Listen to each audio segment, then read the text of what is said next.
Hi everyone, welcome back to my channel Beyond Academics. In this video, I will talk about the very familiar or the very exciting or the very attractive offer that we usually see on the e-commerce platforms like Amazon and Flipkart, which is no cost EMI, right? So the basic objective of this video is to talk about the hidden or say the extra or say the least known charges associated with no cost EMI. So to explain this, I have taken two examples from Amazon, right? So this is the first example, and then I have another example to showcase or to explain this particular no cost EMI. So when you search no cost EMI on the Amazon portal, you will particularly find a page wherein they have explained how a no cost EMI works for a product of price 30,000. So I have taken this same screenshot, right? So wherein they have clearly mentioned that the bank will charge you interest on the amount. It's just that the interest amount charged by the bank will be given as instant discount by the seller, right? Or a will be given as an upfront discount by the seller. So when you take this particular product of 30,000, the seller will give you an instant discount of rupees 638. So eventually the price of the product is 29,362, right? So this 29,362 will be treated as your principal amount when you're going to repay to the bank. So this is going to be your principal amount in each month, and bank will charge you an interest of 13%. So herein they have taken an example of 13% interest. So the bank will charge you interest on this principal amount, right? Every month you will have principal amount and interest. Every month you will have principal amount and interest.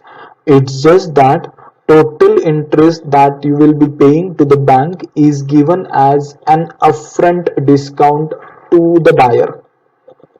So it looks like that you are not paying anything extra to either Amazon or to the seller.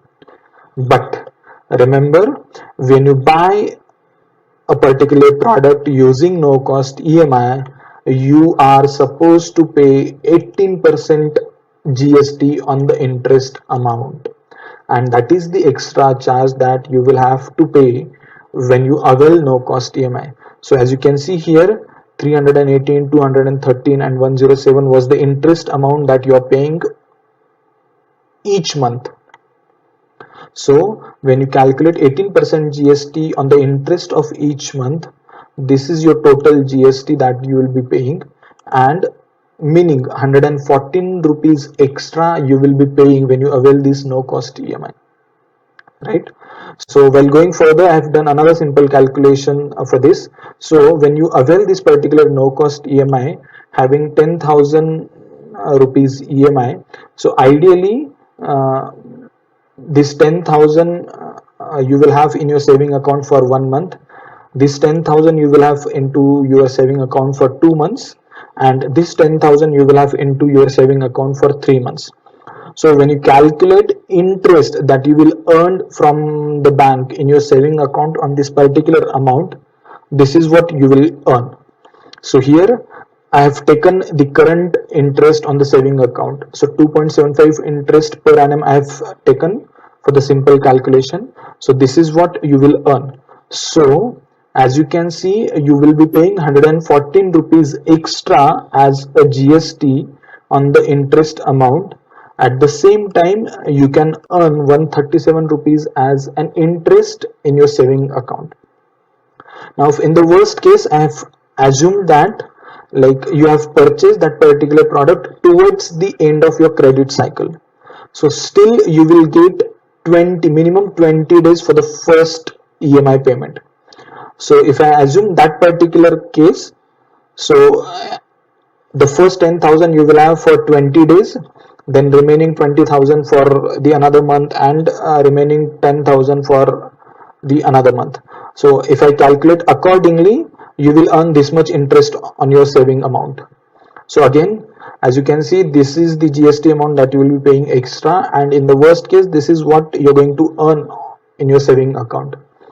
So it looks like there is no profit and no loss. So it is a good decision to go for a no cost EMI in this case. But now let's look at the another example that I have taken from Amazon only. So on this particular product of price 37,900, Amazon is giving you two options to avail no cost EMI. One is 3 month and another is 6 month. Now again, as you can clearly see over here, you will be paying 13% interest for a no cost EMI of 3 months, and you will be paying 14% interest for a no cost EMI of 6 months, right? And in this case, the seller will give you discount of rupees 806 and the seller will give you discount of 1500 rupees. Now this is very important for you to understand. Here the same seller is giving you a discount of rupees 806 when you buy that same product with 3 month EMI option, and the same seller for the same product will give you a discount of 1500 rupees when you buy that particular product with 6 month no cost EMI option, right? Meaning the same seller is giving you different discounts for the same product depending on in how much month you're going to repay. So here are the simple calculations for this case. So if you consider 1500 the maximum discount that seller can afford, this, so I will say before making your final decision, you should check whether you can get this same product either on different e-commerce platform or in the offline market for the cost near about 36,400. By doing that, you're going to save 13% interest or say 14% interest that you will be paying to the bank. And remember, by like saving 13 or 14% is again earning 13 or 14%, right? And remember, this interest that you will earn by keeping this amount in your saving account is 2.75% only. So again, I've done same calculations for this particular product. For 3 month EMI, you will be paying 18% GST, and the saving and the interest that you will earn in your saving account. For 6 months, this is going to be your 18% GST amount, and this is going to be your interest amount. But as you can see in this image, there are certain banks which charges you processing fee. In this particular example, ICICI Bank and HDFC Bank will charge you 199 rupees as a processing fee. So this is going to be the extra charge that you will be paying, right? So to conclude, I will say before buying a particular product with the no cost EMI, buyer should check whether he is paying any processing fee to the bank. Buyer should know the 18% GST amount that he will be paying extra.